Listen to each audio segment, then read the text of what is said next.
Okay. So, could you start by telling me about your family and what is a story that gets passed down?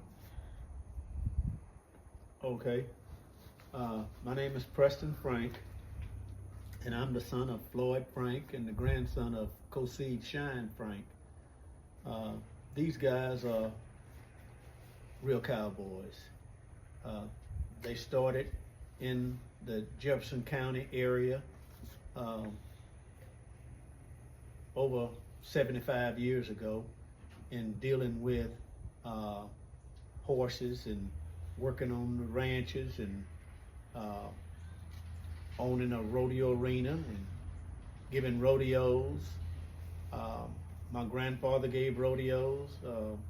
My dad gave rodeos. I've helped him put on the rodeos here at the place. And this interview is here at Frank's Arena. And we're at 7849 Boyd Road in Cheek. And we are a family of Franks that go way back. My grandfather had 9 brothers, and they were all cowboys that knew how to train horses, break horses, and get them ready where if you had to go out on a ranch and rope a cow or rope a bull or a doctor on an animal and you needed the help of a horse, they knew how to take a horse from being wild and break him to the point where you can train him to do a job that the man couldn't do when it comes down to strength. So anytime you were out on a ranch and had to doctor on an animal, you needed the strength of a horse and the expertise of a horse in order to be able to do that particular job. So this is what my family was known for. I never forget, there's a story that I was told.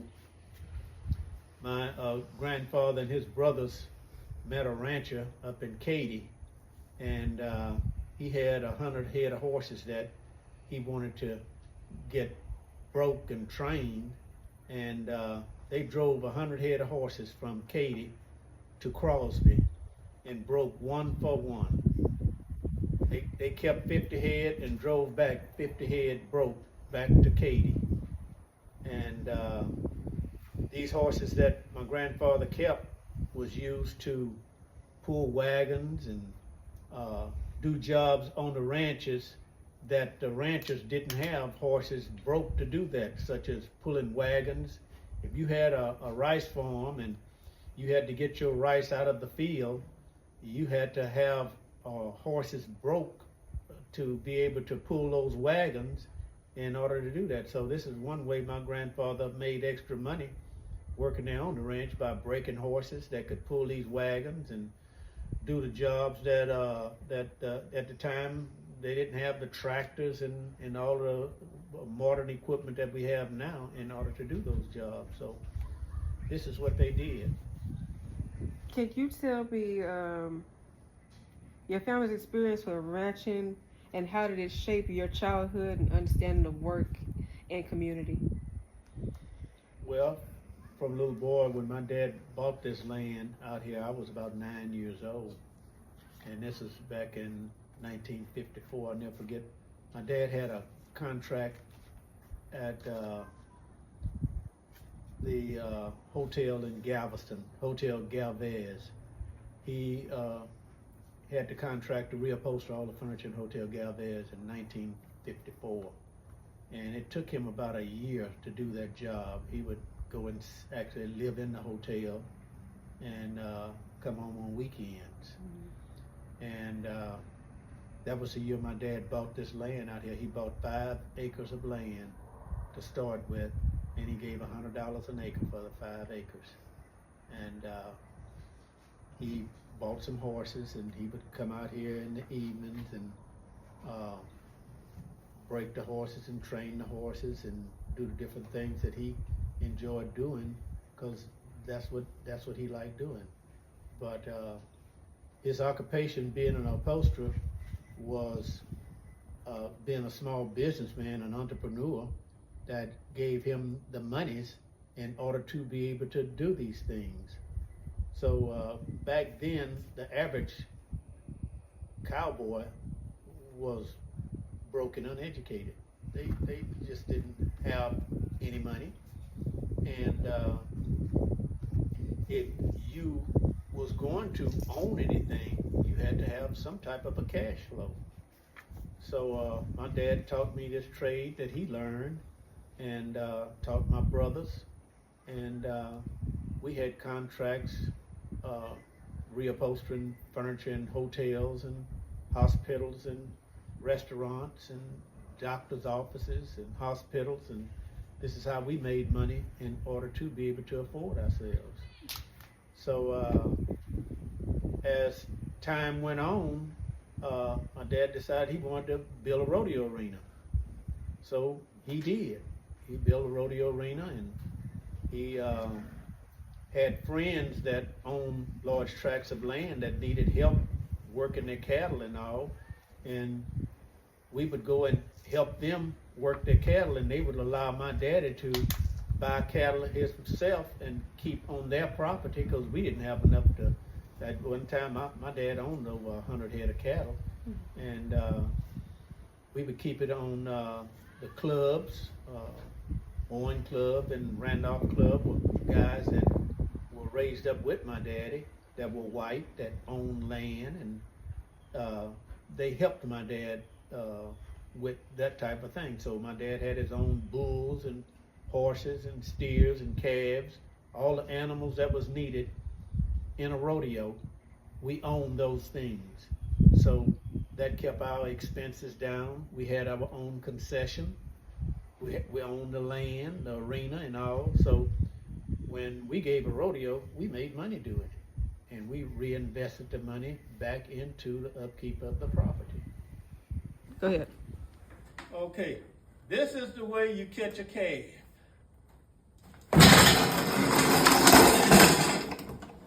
This is what I have to do. This little rope here is called a picking string. Okay? The way this is done, you notice when those guys at the rodeos, they're taking the hair out.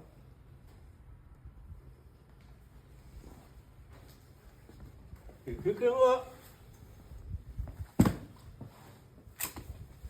throw that rope out there, cross these legs. 1, 2.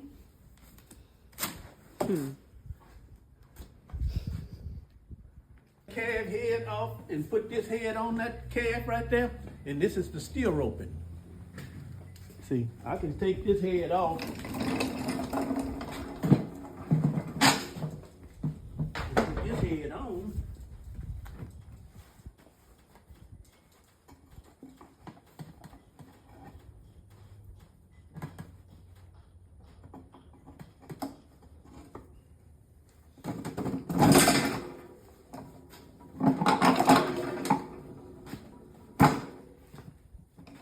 And this is what makes this a steer now, where you have to rope just his horns.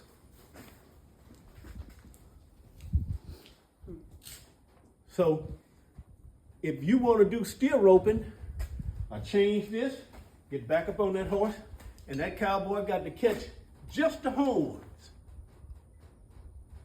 And that's how you win on this horse with roping a steer. That other head was for calf roping. This is for steer roping.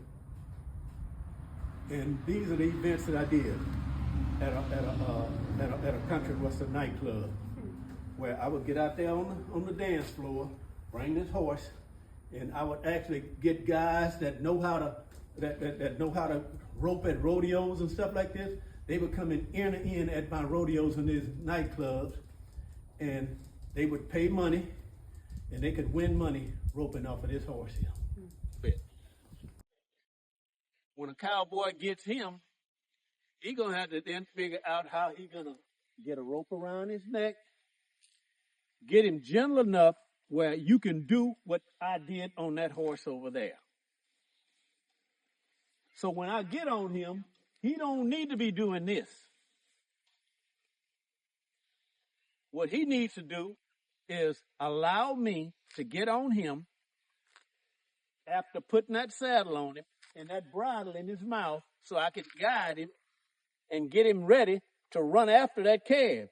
So all these times before, once he's been trained, been broke and trained, then you got to get him inside an arena where he can know where to get started, where that calf started from, how you going to follow that calf, get to that point where I can rope him and then jump down off of him, and he going to be backing up. All that time he's backing up in order to keep that rope tight, so when I get that calf and pick him up and drop him down and put that picking string on his leg and then tie his legs, all that is all in the training of the man working simultaneously with this animal. You got to have all those things working together, or you're not going to win any money.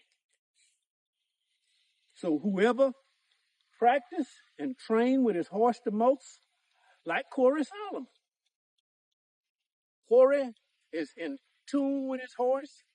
He's got a good horse. They're working together, and he can be able to do this on a professional level to the point where he can win millions of dollars amongst other guys that like that sport too. And explaining this animal here, they don't want to be messed with. And what makes him buck is they put a rope around his flanks, and that tickles him. He don't like that. This rope that you're holding on right here, when you up there on his back, he up there jumping and fighting and trying to get away from you. He don't want to be messed with. And a person that's doing this is going to have the mindset that you can get gored with these horns. You can get stepped on if you fall down. And then once you rode this bull, you got to now get off of it. And he going to be looking for you. And that man that's looking like a clown out there in the arena, that is his job, is to distract this bull away from the rider so that the rider can get away. So you got to have a rodeo clown to get this bull's attention off of the rider once he rode that bull, or if he buck off of him and he hit that ground, he is going to be looking for you. So you got a job of having to ride him, and then once you get off of him, getting to safety so that you can be able to ride another bull. Taught me all these things that I've demonstrated today about what a cowboy had to do, what you needed to know. The more you do it, the better you get at it. Practice makes perfect. That's with the horse, and with the rope, and with the mindset to do it in a way where you can make money doing it. That's what a cowboy had to do. So you later became county commissioner. How did your background as a cowboy and rancher influence your leadership style and influence going into politics, period? Well, I had a grandfather on my mother's side of the family that understood the longshoreman work, and he was the treasurer of the International Longshoremen Association, Local 1331 in Harris County. He and 3 other black men started that local, got a charter from the federal government, and they started Local 1331. It amalgamated with the white unions in 1965. And, but I was always around my grandfather. He lived in 5th Ward in Houston. And when I would go to Houston and spend weekends with him, or during the summer months, I would go on the waterfront with him. And when I graduated from high school, he got with the president of the ILA, and he got me my seaman papers. So I had a ship to catch at Pier 41 in Galveston. After my original letter, by Mr. Hopkins. W.H. Hopkins was the president of the International Longshoremen Association. He sent off my letter to the Coast Guard, and in 28 days I had a ship to catch at Pier 41 in Galveston going to Santa, South America. My grandfather would tell me about the things that he did as being the treasurer of the ILA, and anybody that was working for the ILA, when they would go on strike and you didn't have money enough to pay your house note or your car note like this, you would borrow money from the ILA. And my grandfather was the treasurer, and he was the person that if you got a check, his signature had to be on that check in order for it to be negotiable. So, and when it was time to pay it back, he was the person that you paid that money back to the ILA. So, my grandfather was very political. He was very religious. He and several other guys started a church in Fifth Ward. But I would go and spend summers and weekends and stuff like this with my grandfather. And he taught me some things about politics that stuck with me, along with a man that I knew that was on the school board out here in my community. He inspired me to learn more about voting and being a precinct chairman and elections judge and going to conventions and understanding how the political process work. Like at the time, I didn't know that in the primary elections at 7 o'clock when the polls close, you go back to your precinct where you voted at, and this is your beginning of learning how to get involved in the politics. Each precinct has to have a president, a vice president, and a secretary. So where I lived, I got involved in the Republican Party, and they didn't have a primary for individuals to vote as a Republican in my precinct. So I found out how I could wind up getting a voting machine there where I can vote as a Republican in a Democrat precinct, because at that particular time, this was in 1986, Texas was a Democrat state. It didn't become a Republican state until 1994 when George Bush defeated Ann Richards. So from 86 until 94, when I would go to my county convention and then to my state convention, I would go as a delegate, and a delegate actually vote for issues that you want in your congressional district. These were things that you would have to go and get a political science degree in order to understand. So the legal ramifications of becoming a candidate, being a precinct chairman, going to a state convention,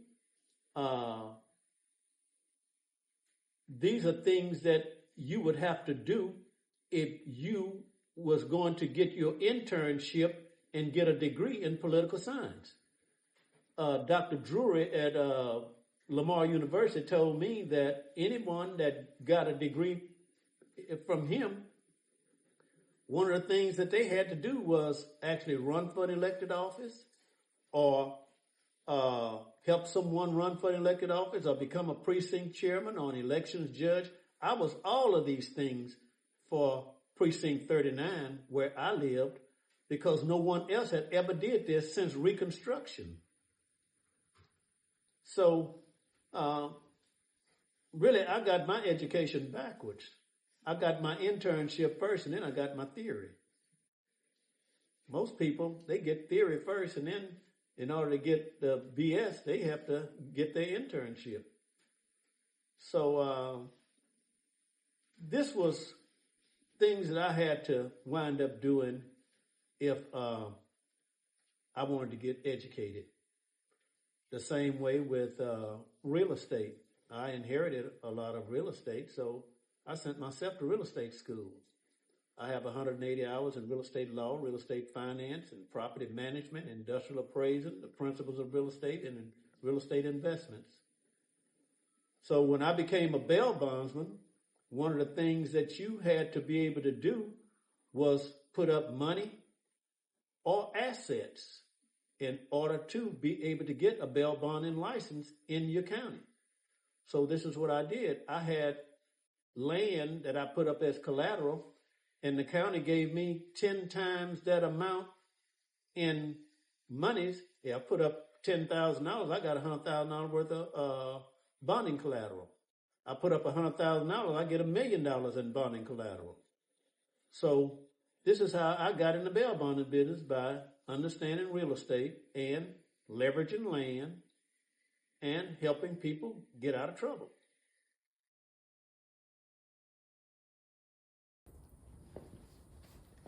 Can you tell me about your nonprofit? What inspires you to create it? Well, my daddy always gave back to the community by training other people's children. They couldn't afford to train their kids to be a cowboy. They would come here and he would give rodeos for little children and stuff like this. And those kids was interested enough because my daddy had the facility in order to be able to teach a kid what he knew. Okay? He financed that himself. He didn't ask the kid's parents to give a donation. See that donation thing up there that you see up there? Mm-hmm. He didn't ask for donations.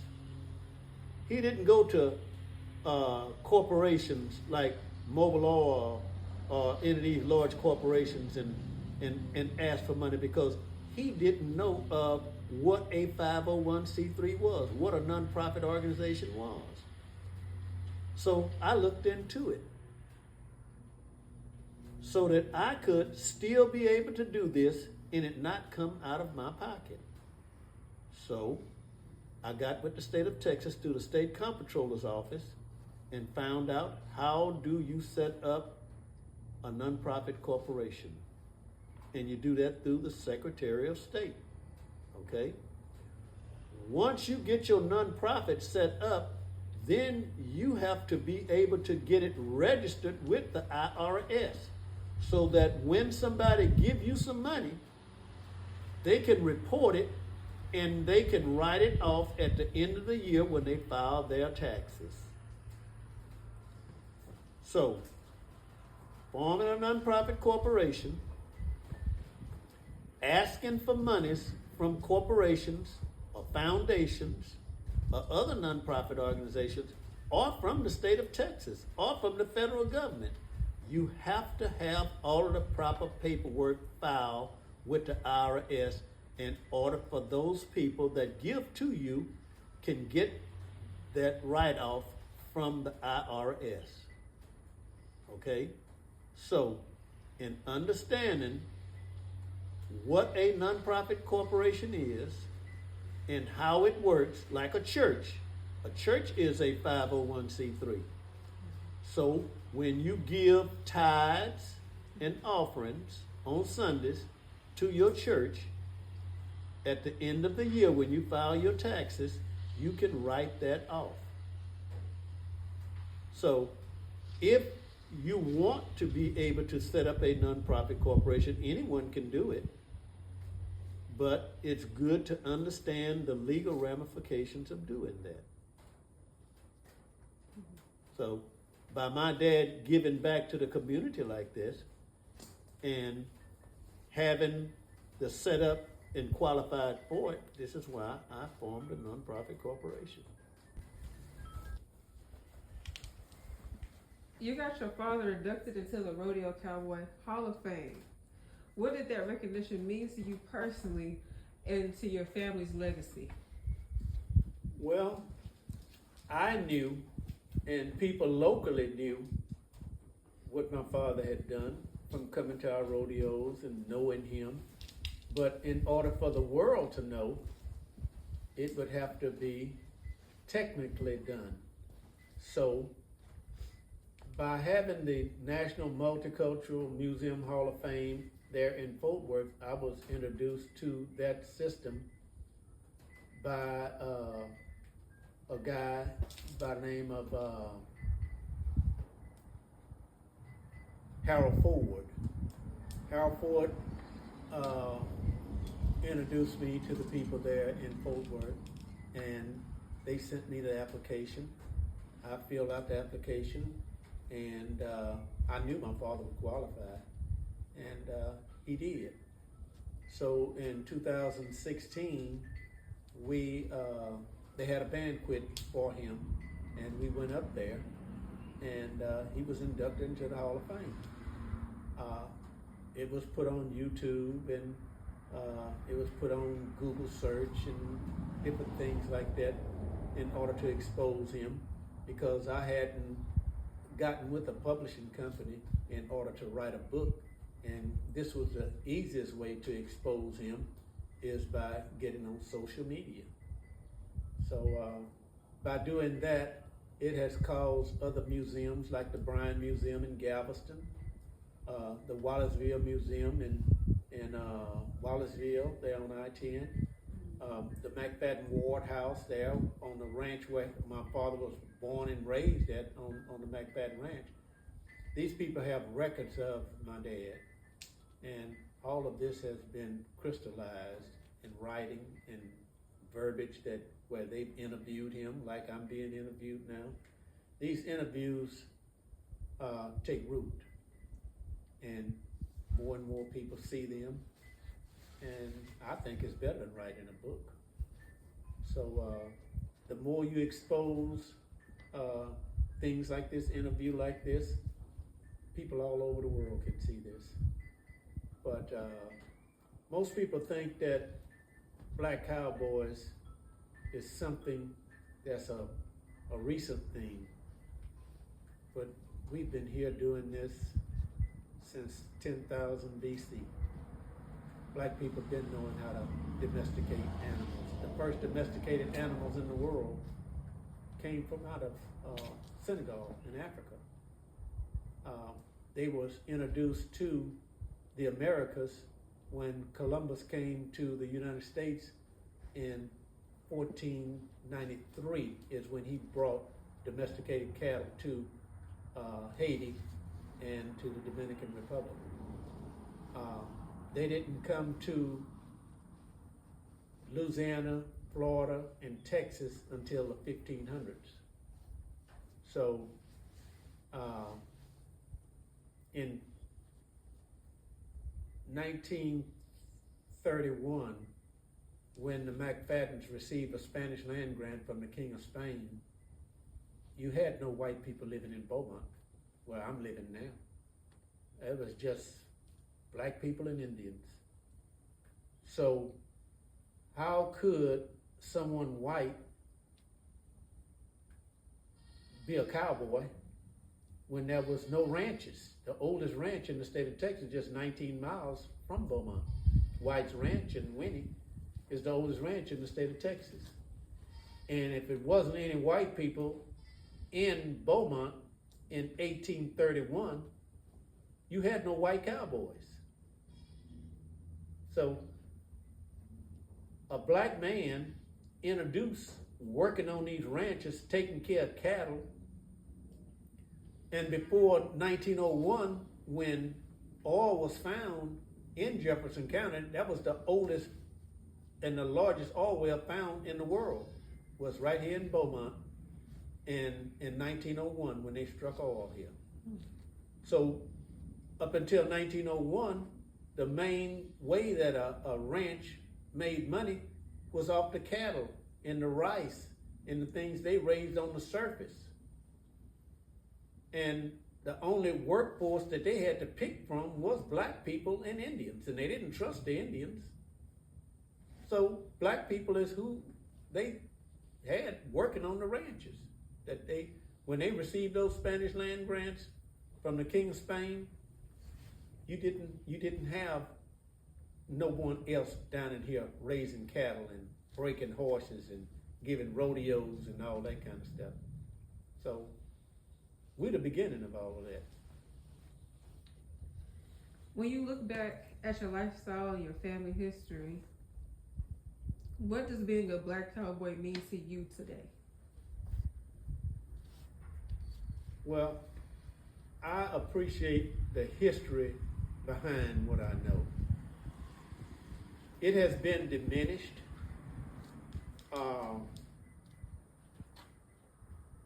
It has been made for others to take advantage of what we did. It's like the person that made the red lights, the stop lights, or like Eli Whitney that invented the cotton gin. We don't get credit for things that we started. No one really promotes when a black person does something well, and it's the beginning of anything. So I like being a part of being the beginning of something and tell the story about how it got started and know exactly what I'm talking about and have proof of that. So this is something I've lived. This is not something someone told me. I've lived this life.